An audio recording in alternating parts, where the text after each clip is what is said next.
and video, because as I mentioned, we already have video which consists of audio and graphic at the same time, so it's a combination. But we still need audio for some purposes. Not all of the educational settings are suitable for video. You know, not all schools are actually um, equipped with LCD or whatever video equipments that needs to be there. Audio is still very important, and it has its own purposes and objectives. For example, if I'm teaching language, any language, English language, any other languages, I need to make sure they actually listen very well. To do that, we need to use audio. Audio is very important here so that the students will get to know how to pronounce the correct pronunciation and so on. So audio is still relevant, okay? And from the audio we can get the precise information, the correct way of saying words, uh, the correct way of pronouncing words, as I mentioned, obviously when we teach foreign languages and so on. Okay. So why it is necessary to use audio in a presentation or multimedia application? Because it's very effective way to attract our students.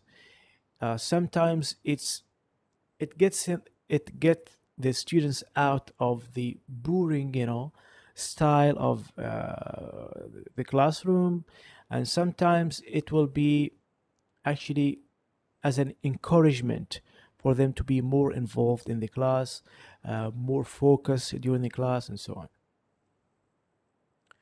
on. It will give the class more fun, it will stimulate thinking, and they will be able to actually design a show in their minds. What do we actually mean? Anyone?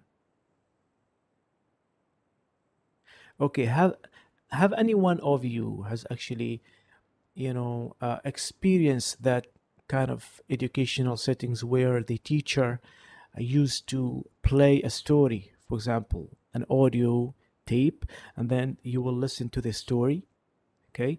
And then at the end of the story, this teacher will start to ask you questions.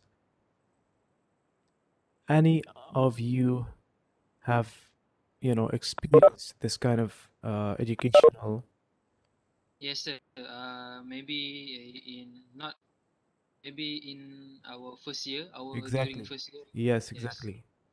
So what actually happens here is when you start to listen, you will start to imagine, you will start to create a show in your mind. Okay, you will imagine every character, every place, okay? The background, the sounds. This is what we mean by stimulating the real, let's say, environment in your head. And it can integrate it into multimedia application through various ways, and among the main ones are a special sound effect, a background special, and so on. What do we mean here is that sometimes when you watch a movie, imagine if this movie has no sound effects, no music in the background, it will be very solid and very boring. Same goes to educational um, settings as well. So audio uh, could actually play a very important role in giving the attention to our students, being fun and so on. Okay, so audio serves to facilitate the description of a concept that is difficult to explain using text or graphics alone. Can anyone give me an example? How audio can facilitate the description of a concept that is difficult to explain?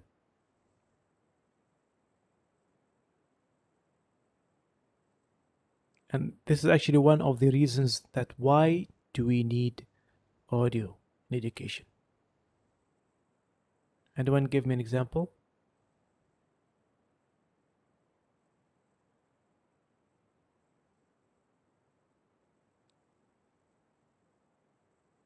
Okay, if you are actually talking about history and if you are talking about literature, okay, the best way to present the concept to your students is using audio with somebody that is actually able to attract the students' attention. Okay, better than okay, you have 10 minutes to read whatever pages. So audio will be the best solution to explain this difficult concept. Audio can act as a guide to the user. An example? Maybe for the blind people. Exactly. This is a very good example. So, audio can act as a guide to the user. Audio is able to increase interest as well, maintain a user concentration. An example here?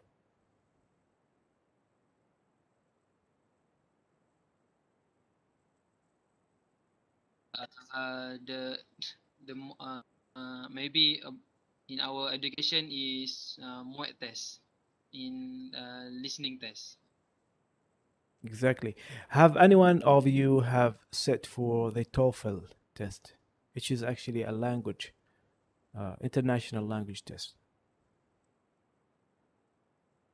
Okay, this is actually when you go to academia, especially if you want to study abroad, what you need to do is you need to take this international test, and this test has three main skills: listening, speaking, and I think writing. Yeah.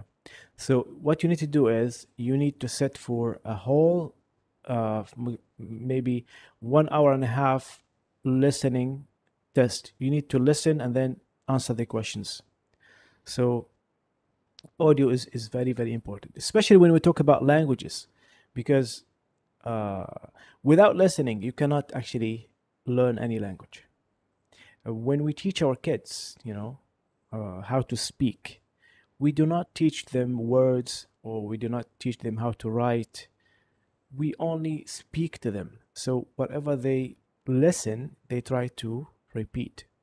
So the best way actually, and I have tried, I've experienced that the best way to learn any language is to learn it from the children, the kids, because they will give you the pure knowledge, how to pronounce the correct pronunciation, the best description of the situation, and so on.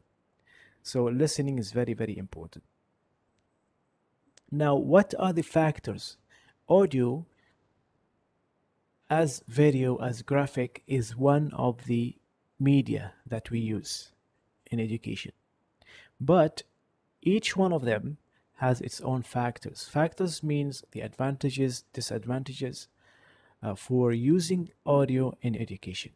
What do you think are the most important factors for using audio in education? And please try to participate. Don't forget that there will be 10 marks about the activity during the class. And I'm very sure that whatever topics that we are discussing is very, very simple to you. So just speak, guys. I just want to listen to whatever you want to say. What are the factors that need to be considered if you, as a teacher, want to use audio in your class?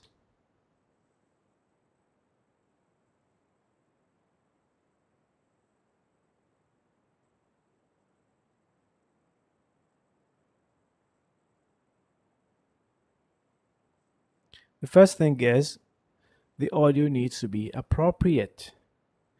I cannot, as a teacher, use whatever audio without listening to it, and then I will just go directly to the class and play the audio in front of my students. This could be very embarrassing sometimes.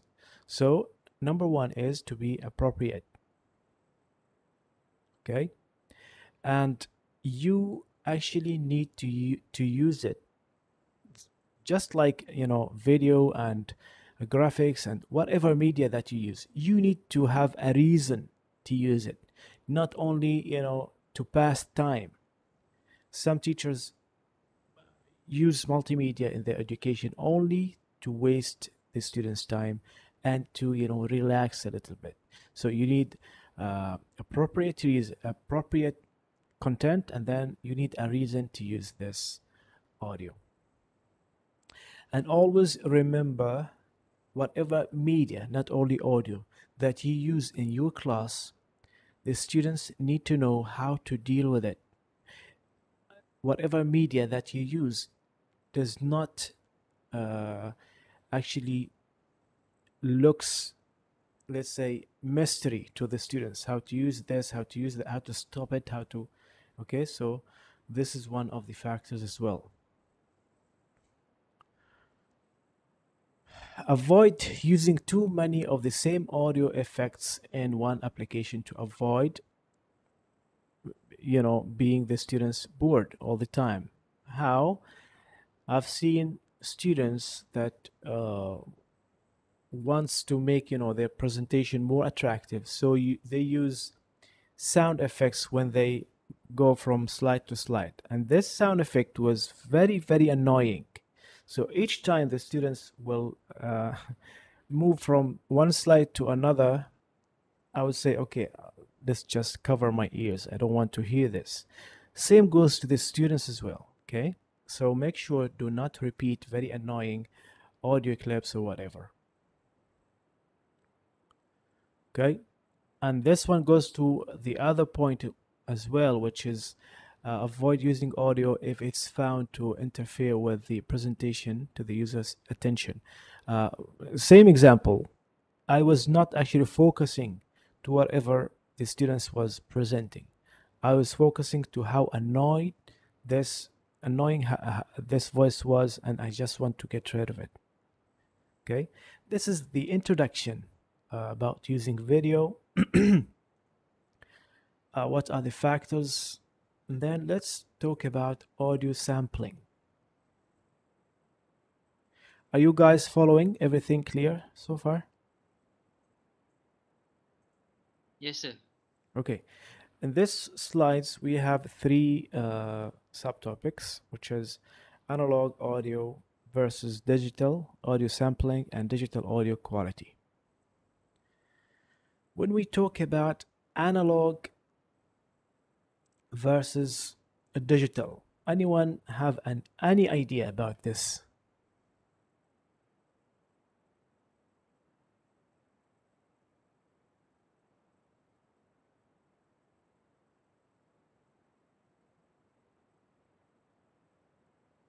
Any idea? Okay, analog used to be the only solution, like maybe 50 or 60 years ago, before actually discovering the digital kind of audio or video. This same goes to video as well. So this is the difference between analog and video, sorry, and digital. So whatever we hear the word digital, it's actually something related to computers. So to make sure that the computers will be able to read whatever content that we have, we need to convert this to be digital. So digital, always remember, digital comes with computers. Analog used to be the classic way of recording. If you guys remember the black and white movies back then, there were no digital. They used to record using a machine, this kind of stuff. It's called analog.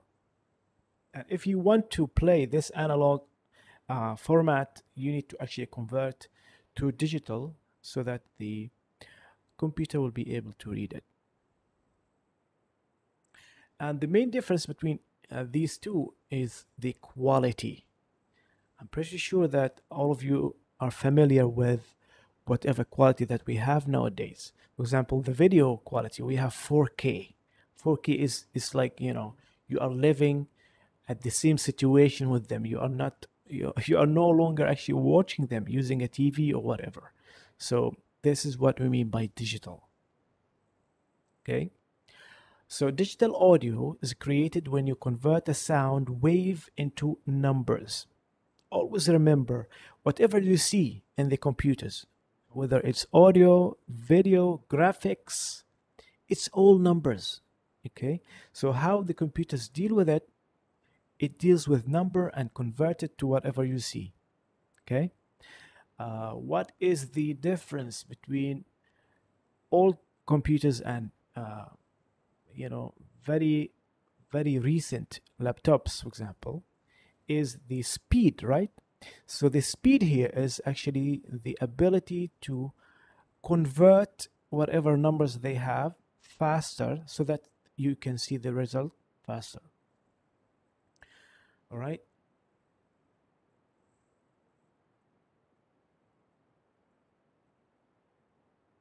As I mentioned, in order to computer to work with audio waves, they must be converted from analog to digital.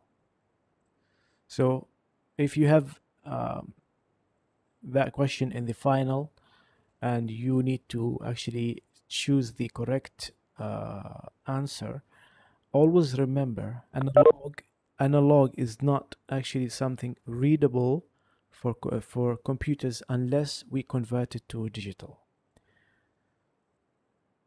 And this process of converting is called sampling, in which every fraction of a second sample of the audio is recorded in digital bits. What do you mean here is, do you guys remember when we talked about the frame? How to create animation? We talked about the frames, right? Now, in some cases, we had 8 frames per second, and in some cases, we had 24 frames per second.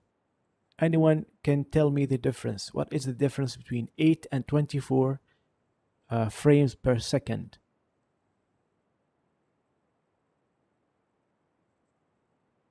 Just one word. The answer is one word. What is the difference between 8 frames per second and 24 per second?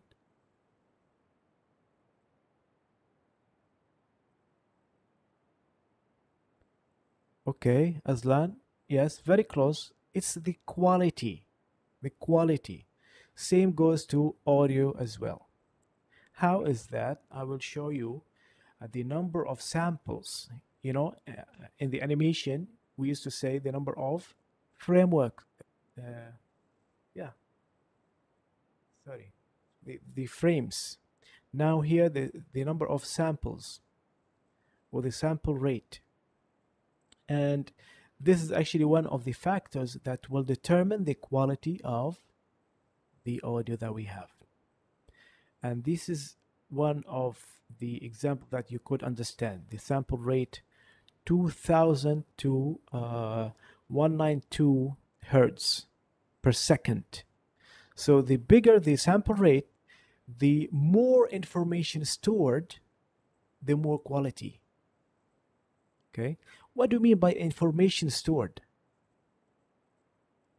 What is the information stored in a recording?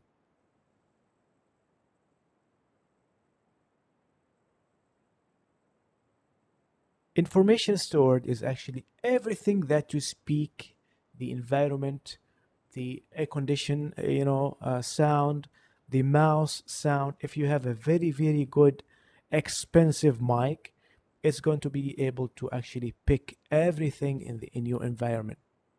And this, yeah, the details, every details that actually happens to create sound or an audio. Digital audio quality. There are three factors that affect the quality of any digital audio. How many samples or sampling rate, as we discussed, how many data per sample or sample size, how many channels sampled. And this actually the screen from audio editor software. Um, are you guys familiar with um, I forgot the name of the software. It's actually one of the Windows software, and what you can use this software for is that you can use it for example, um, clearing the sounds from the background. If you have you yourself as the recording, and then you have noise at the background, for example, some kids are talking, or cars or whatever, the air condition is very high, the sound is very high, so you can actually clear the background. What you actually, the process of doing that is increasing the quality, increasing the information stored in each sample rate. Okay, I hope you got the idea of the thing that I'm talking about. Sample rate is the number of times the sample is taken, which measures in hertz, Hz. The most common sampling rates are 11, 22, and 44 uh, thousand hertz, kilohertz per second.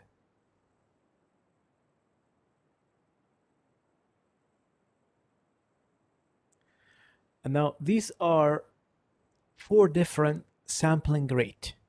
Okay, the first one is the analog, uh, original analog waveform, and then sampling rate n, n2, n4. If I ask you guys, what is the main difference here between these four?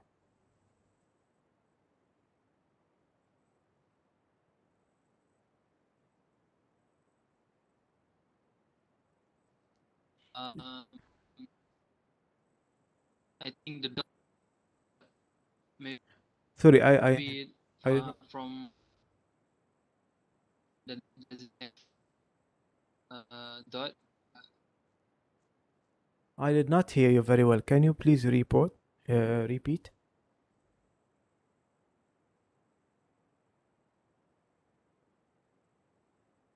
Can you repeat?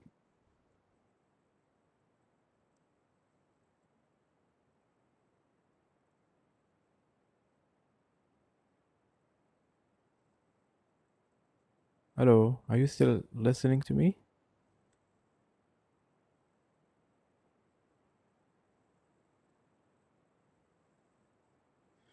Sorry, sir. Wi-Fi. I don't think my line. Okay, okay, no problem, Amirul. Thank you very much. So the main difference between these four graphs are the sample rate. So whenever we have more sample rates, we have more quality. And I'm sure you have actually seen these two logos, the yellow one and the silver one. We have seen this high res. What does that mean? High res. It means resolution, high resolution, which means high quality, 24 bit. Okay. Now the sample size is the amount of information stored about the sample, as we discussed. Whatever information that we have, the more quality, the more the size. The most common sampling size are 8 and 16 bit. The greater the sample size, the better the quality. Now, this is the difference, guys. This is the difference between a very good mic, a very expensive mic, and affordable mic. The sample size. The expensive mics, what they actually do is they have more information to store in 1 second. The let's say the cheap mics, they do not store whatever you say. They ignore, like they merged seconds together, so that the sound quality will be very bad. It's not actually, sometimes it's not editable. If you want to use a software to edit or fix the audio, it's not actually possible for you. So in summary, the sample rate is how many samples you take. Sample size is how good each sample is. This is the difference between sample rate and sample size. Sample rate is how many samples. Rate, from the meaning, the word rate is how many samples do you take.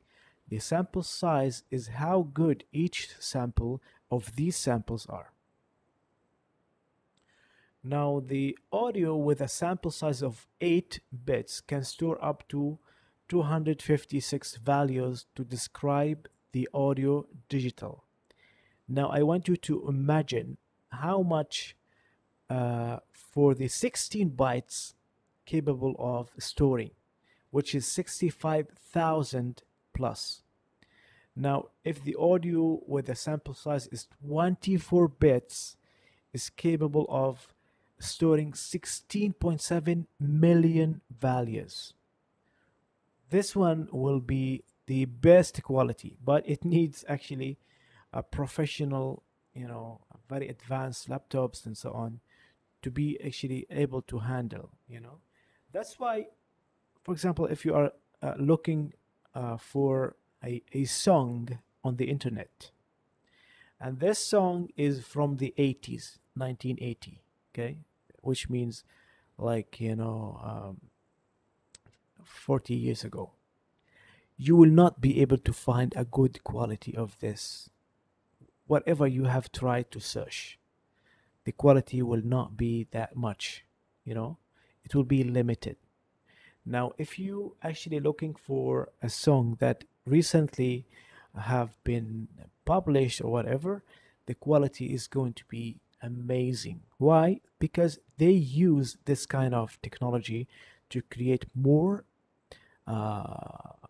sample size, sample rate, and so on. So the higher the sample size value used will result in the high quality.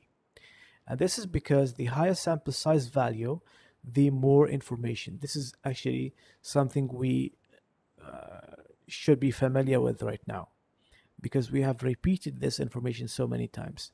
So the higher the sample size, the more information it's actually stored. Okay. And this is, uh, let's say, a comparison between 3 to 6 bytes, how it's actually can be illustrated. You can see 3 bytes in the output. It's very difficult. It has actually gaps between each frame, while the 6 bits is very smooth. The quality is high.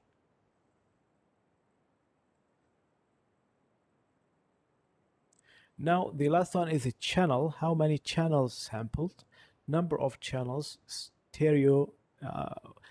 Do you guys know what is the meaning of channel? What is channel?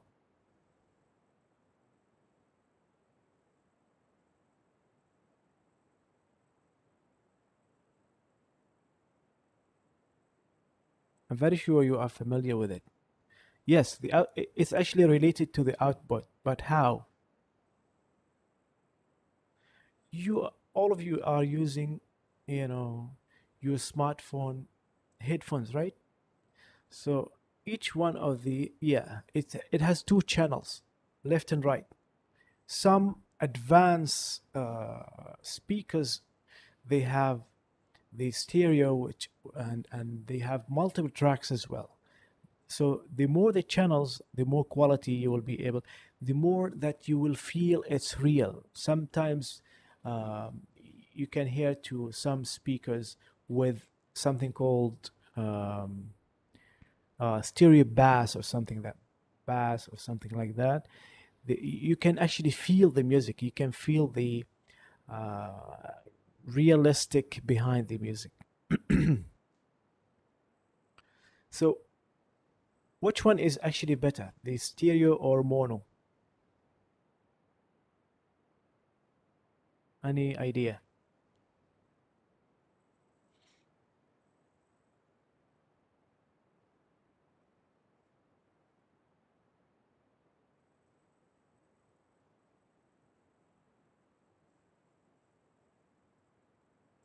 Anyone? Okay, stereo. Why?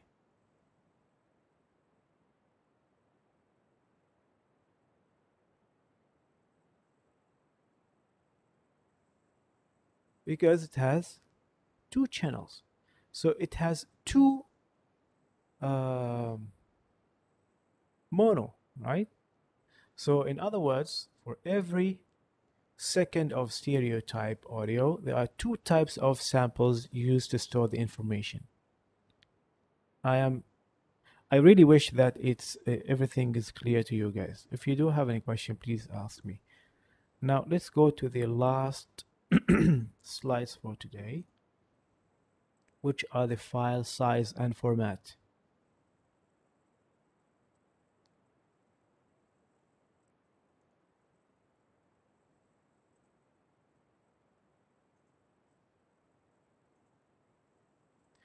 Now, the use of high sample rates, as we discussed, or sample size, gives us a high quality audio.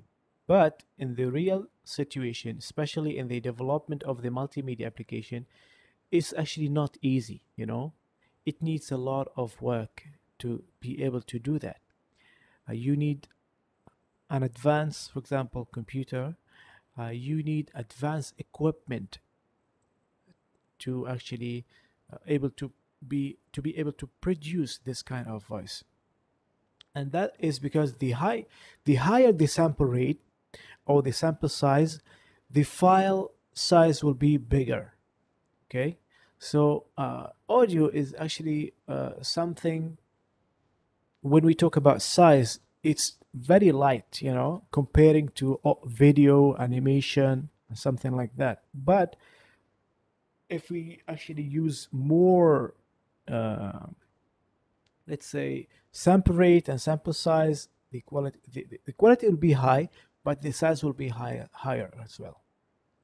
So this table actually shows the file size of digital audio in stereo recording for about 10 seconds with sample rates and sample size of various values. We can see here the last one, 11.025 kilohertz, 8-bit. The file size is 220 kilobytes up to 1.32 mega. You can see the one with 16 byte or bit up to 10, almost 11 megabytes. So this table actually show that each addition of a variable factor, sample rate or sample size, will cause, when you add one sample rate, it will add one, let's say, kilobytes to the file size. So the audio file size of a song, for example, CD quality, for 4 minutes is 40 megabytes, which is insane, you know, because 4 minutes could be 1 mega, not 40. So that's why it's not practical. It's something, you know, not easy to deal with. Even, you know, in the studio, when they actually produce the song, the original draft will be like this, 4080. But when it's actually distributed in the internet, it will be converted to be able to actually disturb this file. And sometimes when you look for a song or background music, you will find it like this size, 40, 50 megabytes. This one, it will be the original copy. The original copy. It's not converted. Okay, that's the difference between these two. So if the sample size is reduced to the lowest set, then the next file size will be reduced to half of the original size. Okay, and obviously if this is done, the quality will not be the same. That's for sure. So the original recording or the original draft of a song, it will not be the same as the one that has been converted. So the file size of digital audio can be estimated using a specific formula. This is the formula that we can use to actually predict the file size. How many sample rates how many sample size divided by 8 times. Sample rate, sample size divided by 8 times. Okay? This is how we can calculate the size of digital audio. And these are some examples. Okay? Now let's talk about compression. What do we mean by compression? As we mentioned earlier, the original song, let's say 4 minutes, will be 40 megabytes. But it's not actually practical to use this copy. So what we do is we compress or we convert. This process is called compression. So it's the reduction in size or the decreasing of the file size in order to save space, in order to be actually uh, in order to make this file more usable. Okay, so compression can be used to reduce file size, save disk space, reduce transmission time. And obviously, how we can do compression is by using a software. Why? Because, as I mentioned, it's not practical. It will be very high. It needs some certain devices. Maybe some smartphones will not be able to play the original song and so on. Audio compression can be one of two categories. This is the categories. Original, you can see when it's compressed, and yeah, the compressing itself, it depends on whatever software that you actually use. Okay, some softwares, when you compress a file, they will actually affect the quality. Have you ever, guys, noticed that, for example, when you are taking a photo and you actually upload this photo in your email and send it to whatever, you see the quality that they actually receive. It's not the same as you actually sent. Why? Because in the email or Gmail, they have this compression, technique to save times in the data, the cloud. Same goes to the softwares that we use, whether it's WinZip, WinRAR, like that. And this is the difference between these two: lossless compression and lossy compression. Now, for the audio formats, audio files can be either uncompressed or compressed. Most of the early audio formats were uncompressed, which means that the sound files are bigger and take longer to download, as I mentioned. The common uncompressed audio formats includes, this is very important information for the final, because it's very tricky. So you need to understand the uncompressed format and the compressed format as well. So the common uncompressed audio format includes WAV, W-A-V. Now this is very, very common and very famous format among all audio formats, because it has the most quality over them all. So whenever you see WAV format, try not to download, because it at least is going to be 50, 60, maybe sometimes 100 megabytes. Why? Because it's not compressed, uncompressed. And we do have AIFF, which is audio interchange file format. This is actually for Macintosh, but WAV is for Microsoft. Now here are some of the formats. Now you need to be able to differentiate between audio formats, graphic formats, and animation formats. I have seen some of you has done, you know, some mistakes in the final, in this kind of question, the format questions. Okay, we have wave, which is WAV, that we actually talked about like right now. Audio file format, AIFF. MID, Windows Media Audio, WMA, and we have MP3, M4A, and back then we have 3GP, sorry, 3GP. 3GP used to be for Nokia devices. I don't know if you actually have used Nokia. When you take a video, it used to save it as 3GP, but nowadays it's MP4. And even this video that I'm recording right now using WebEx, it's MP4. So the most common format right now, I'm talking about the videos, is MP4. Why? Because it has big quality and reasonable size. So at the end, maybe if this video was like an hour, it will be 70 megabytes. But if it's wave, if it's let's say AVI, the size will be 4 or 5 megabytes, gigabytes. So that's the difference between these formats.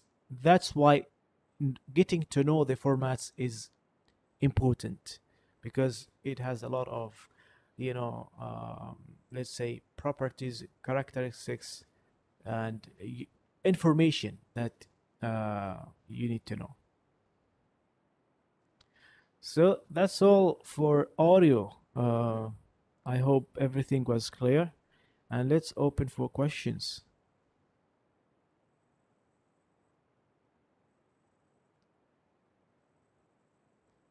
Do you guys have any questions? Do you want me to repeat some parts?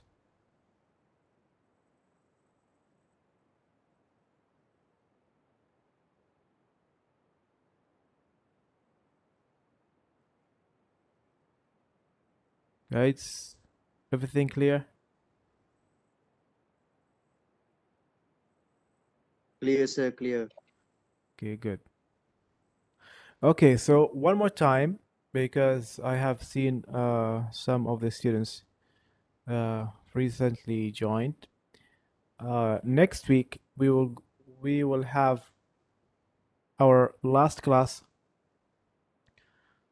talking about video. And then the following week, which will be 5th of January, you will need to present your final project. So make sure you communicate with your group members, and you know, come with an idea about the project. The project is creating any multimedia, for example, video or infographic video, to use it as a tool in your class, whatever subject you are teaching. Even if it's not your field, no problem. Okay? Make sure to make a combination between all the things that we have discussed: animation, infographic, audio, you know, so that you can come out with a piece of multimedia as a teaching aid. All right, guys, thank you very much for attending the class, and I will see you next week. If you do have any question, please ask me anytime. Assalamu alaikum wa rahmatullahi wa barakatuh. Dokter. Waalaikumsalam. Waalaikumsalam. Thank you, Doctor. Thank you, Doctor. Thank you. See you. Bye bye.